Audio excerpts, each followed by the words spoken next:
শ্যামকানু জুবিন গাৰ্গক পইচা দিবলৈ আছিলে সেই কথাটো অসমত কিন্তু চৰ্চা দিবলৈ আছিলে গতিকে পইচা যেতিয়া দিবলৈ থাকে কালি যদি আপোনাক মই পইচা সৰহ এমাউণ্ট যদি দিবলৈ থাকে কালি হয়তো আপুনি মৰি গ'লে মই ভাল পাবও পাৰোঁ লিংক আছে এইটোৰ লগত আৰু সেইটো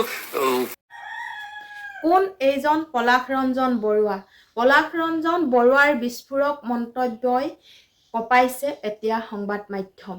জুবিন গাৰ্গৰ পৰা শ্যামকানু মহন্তই কিমান টকা ধাৰলৈ লৈছিল এই কথা কিয় সংবাদ মাধ্যমত এতিয়ালৈকে প্ৰকাশ হোৱা নাই SIT আৰু CID দলে শ্যামকানুৱে কিমান টকা লৈছিল জুবিন গাৰ্গক সকলোবোৰ চাৰ্জশ্বিটত এতিয়া প্ৰকাশ পাইছে নমস্কাৰ বন্ধু বান্ধৱীসকল কি খবৰ আপোনালোকৰ ভালনে বাৰু বৰ্তমান মোৰ ভালেই হয় জুবিন গাৰ্গৰ যি শেহতীয়াকৈ এটা কথা পোহৰলৈ আহিছে সেই কথা ইতিমধ্যে এতিয়ালৈকে সংবাদ মাধ্যমত প্ৰকাশ হোৱা নাই যিটো কথা হয়তো আগতে ওলাব লাগিছিল সেই কথাটো কিয় অতদিন লুকাই আছিল কাৰণ শ্যামকানু মহন্তই জুবিন গাৰ্গৰ পৰা যথেষ্ট টকা ধাৰলৈ লৈছিল আৰু সেই টকাই কাল হ'ল নেকি জুবিন গাৰ্গৰ আৰু জুবিন গাৰ্গৰ পৰা যিখিনি টকা ধাৰে লৈছিল সেই টকাখিনি ৰেহাই পাবৰ বাবে শ্যামকানু মহন্তই কৰিলে নেকি এনে কাণ্ড বহুতো কথা আচলতে এটা শ্ব' বা পডকাষ্টত এজন ব্যক্তিয়ে প্ৰকাশ কৰিছে আৰু সেই ব্যক্তিজন হ'ল পলাশ ৰঞ্জন বৰুৱা তেওঁ আচলতে আগতেই ক'ব লাগিছিল এতিয়া সেই কথাষাৰ প্ৰকাশ কৰিছে সংবাদ মাধ্যমৰ আগত আৰু SIT দলে চাৰ্জশ্বিটত এই কথাষাৰ লিখি ৰাখিছে আৰু সেই কাৰণতে হয়তো তেওঁলোকৰ ধাৰাসমূহ অলপ বেলেগ হৈছে কাৰণ আপোনালোকে চাৰ্জশ্বিটত যিকেইটা ধাৰা দিছে সেই ধাৰাকেইটা কথা নকলেও হ'ব সেই ধাৰাকেইটাত যি ধাৰা নিৰ্ধাৰিত কৰিছে আমাৰ মাননীয় মুখ্যমন্ত্ৰী ডাঙৰীয়াৰ অনুৰোধ মৰ্মে সেই ধাৰাকেইটাত আচলতে তেওঁলোকৰ যাৱজীৱন কাৰাদণ্ড নাইবা তেওঁলোকৰ মৃত্যুদণ্ড ইতিমধ্যে তেওঁলোকৰ এই ধাৰাকেইটা লগাৰ পাছত হয়তো আৰু বিস্ফোৰক তথ্য পোহৰলৈ আহিব পাৰে আৰু বিস্ফোৰক তথ্য পোহৰলৈ অহা পাছত হয়তো তেওঁলোকৰ যাৱজীৱন কাৰাদণ্ড নহ'বও পাৰে তেওঁলোকৰ মৃত্যুদণ্ডৰে দণ্ডিত হ'ব পাৰে কাৰণ তেওঁলোকে বহু গোপন কথা লুকুৱাই ৰাখিছে যিসমূহ এতিয়া আমাৰ CID আৰু SITয়ে উলিয়াবলৈ সক্ষম হৈছে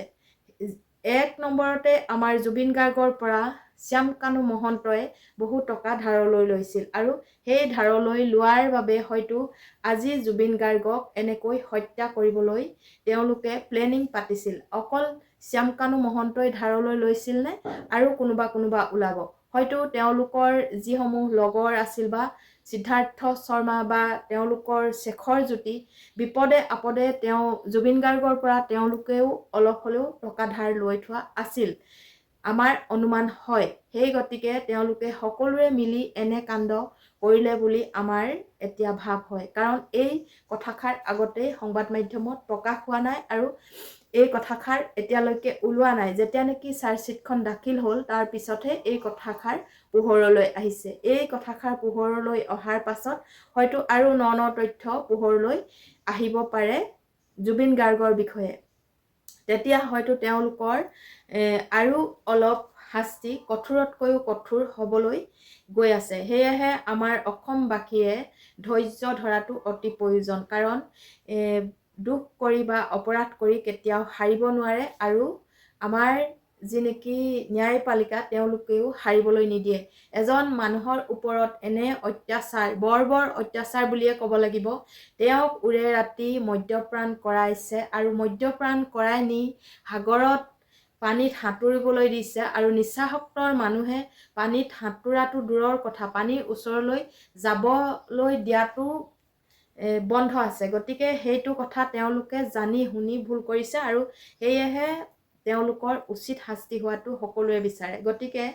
এই কথাষাৰ শুনি অতি দুখ লাগিলে আৰু মই আপোনালোকক পোনপ্ৰথমতেই স্ক্ৰীনশ্বট লগাই দিলোঁ কথাকেইটা।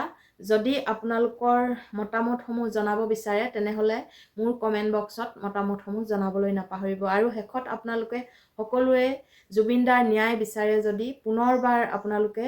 কমেণ্ট বক্সত জাষ্টিছ ফৰ জুবিন গাৰ্গ বুলি লিখিবলৈ নাপাহৰিব, কাৰণ এতিয়াও আমাৰ জুবিন গাৰ্গে সম্পূৰ্ণৰূপে ন্যায় পোৱা নাই আৰু পোৱাটো সকলোৱে বিচাৰোঁ। ধন্যবাদ।